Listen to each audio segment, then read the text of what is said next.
Dans les millions de mondes que compte l'Imperium, le crime est monnaie courante. Pas les simples larcins d'individus cédant à l'appât du gain, mais le crime organisé à une échelle sans égale dans le passé de l'humanité. Des planètes et sous-secteurs entiers sont sous le joug de cartels et d'organisations criminelles. On parle même de gouverneurs planétaires rebelles qui ont quitté le giron de l'Imperium et considèrent leur province comme leur propre fief, faisant alors main basse sur les richesses et ressources naturelles de mondes entiers.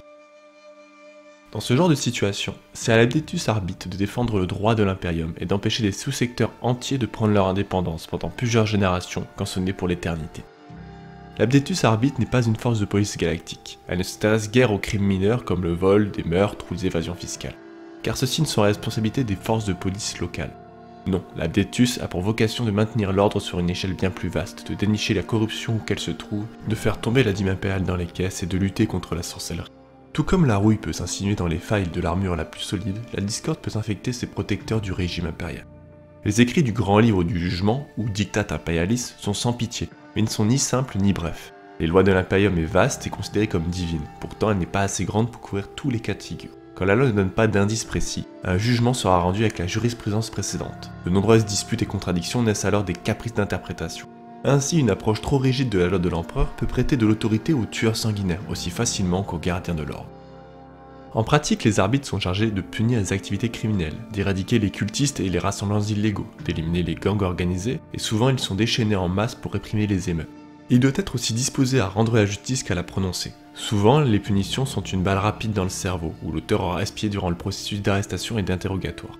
D'autres peines, parmi les centaines de milliers disponibles, comprennent la légion pénale, une exécution publique ou une conversion en serviteur. Ils ont le pouvoir de réquisitionner les forces de l'ordre locales et d'autres ressources telles que les véhicules terrestres ou les transports aériens. Et dans des circonstances difficiles, ils peuvent convoquer une assistance militaire.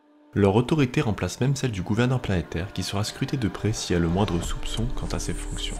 En temps de crise, il est possible qu'un gouverneur planétaire soit assassiné, déposé, frappé d'incapacité, ou même impliqué dans l'une des enquêtes des arbitres. Alors le membre le plus haut gradé des arbitres disponible a le pouvoir de prendre temporairement le contrôle du monde. Les Adeptus Arbitres sont recrutés parmi des membres exceptionnels de la Schola Progenium dans tout l'Imperium. Cette organisation prend en charge les enfants orphelins des serviteurs impériaux de haut rang, qu'ils soient érudits, scribes ou soldats, et les prépare à leur propre vie de service dévoué. Ceux qui sont choisis pour les arbitres sont sélectionnés pour diverses raisons. Il peut s'agir de ceux qui dominent leurs congénères par la force ou la volonté, ou ceux qui font preuve d'un souci du détail et d'un esprit analytique. Mais en fin de compte, tout candidat doit être exceptionnel, s'il doit servir au sein de l'Adeptus Arbitre. Cela garantit aussi que les nouveaux arbitres n'ont aucun lien ou connexion avec le monde sur lequel ils doivent être stationnés. Il n'y a donc aucune faiblesse par le chantage ou la coercion à exploiter. Les Adeptus Arbitres sont notoirement incorruptibles, bien que le terme arbitre soit souvent utilisé pour désigner les membres de cet Adeptus. Dans son ensemble, il existe en fait de nombreux grades au sein de ces rangs. Ces différents titres varient d'un monde à l'autre afin de distiller la peur dans chaque culture. Les redoutables arbitreurs viennent justement de l'Adeptus Arbitre. Également surnommés les juges, ces hommes et ces femmes accomplissent leurs devoirs avec un stoïcisme et sont de fidèles inconditionnels de l'Imperium. Ils sont connus pour leur vigueur et leur zèle, sans compter qu'ils sont capables de survivre à toutes sortes de blessures quand il s'agit de mettre la main sur une proie.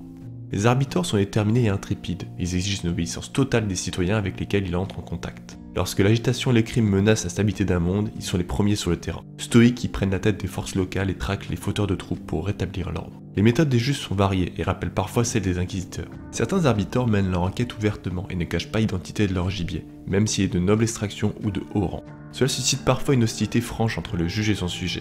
Mais les forces hors monde de l'Imperium se rangent toujours du côté de la loi lorsqu'on leur demande un petit coup de main.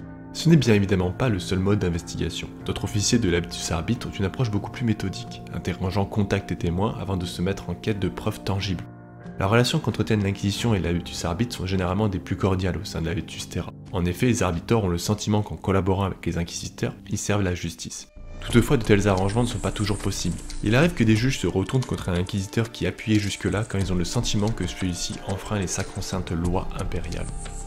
Les proctors tirent leur nom d'anciennes traditions militaires, un terme qui porte en lui un air de justice divine.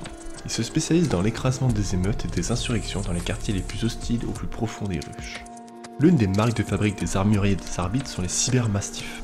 Le claquement distinct des griffes métalliques ou le bourdonnement des pignons anti-gravité peuvent glacer le cœur d'un contrevenant aussi sûrement que le sont le fusil de chasse.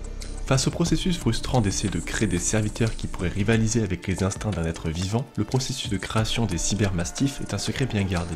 Les dispositifs pour exécuter le processus arcanique sont rares et ésotériques. Leur fonctionnement est un mystère de haute machine dans lequel quelques prêtres ont été formés. En conséquence, il n'y a qu'un petit nombre de modèles au service par secteur. Le cybermassif est une construction de combat et de chasse basée sur la forme d'un grand chien de chasse. Il se tient généralement à la hauteur des hanches d'un humain adulte et mesure plus d'1 mètre de long de la tête à l'arrière-train. Son corps maigre, composé d'un système de moteurs monté sur un squelette de carbone, est enveloppé dans des plaques de blindage. Sur certains mondes, les chiens conservent certains éléments internes et organiques, généralement des muscles et des nerfs. Les arbitres opèrent toujours à partir d'immenses forteresses situées dans la capitale à proximité du gouverneur planétaire. Les citérus tentaculaires peuvent également avoir leur propre enceinte de palais de justice pour faciliter la surveillance à grande échelle. Quel que soit leur nombre sur le monde ou leur taille et leur importance relative, toutes les forteresses sont globalement similaires. Ce sont des bâtiments sévères et utilitaires avec des murs blindés, noirs aussi épais qu'un bunker militaire.